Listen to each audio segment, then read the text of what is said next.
في بالنسبه للقاح برقوا كلمتين وخلي الاستاذ مصباح يزيد يتكلم. احنا نفس الشيء، كان عندنا تعليمات من طرف رئيس الجمهوريه، ومن بعدها كان لقاء شرف عليه السيد الوزير الاول، وكان حاضر وزير الماليه، لان كاين فيه بعض الاسئله بالنسبه للماليه ما فيه حتى شيء.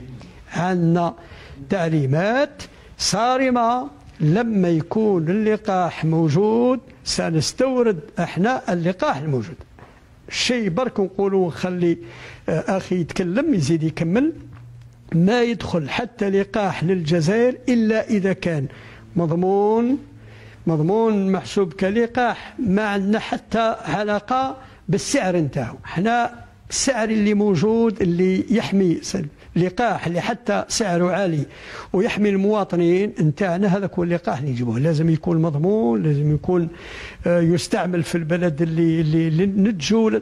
احنا عندنا عده لقاءات، احنا في 2 سفير بريطانيا، سفير روسيا، سفير الصين، المخابر نتاع الولايات المتحده، استقبلنا استرازينيكا، استقبلنا فايزرز، كلهم استقبلناهم، وراه عندنا دي دوكيومون وملفات بكل.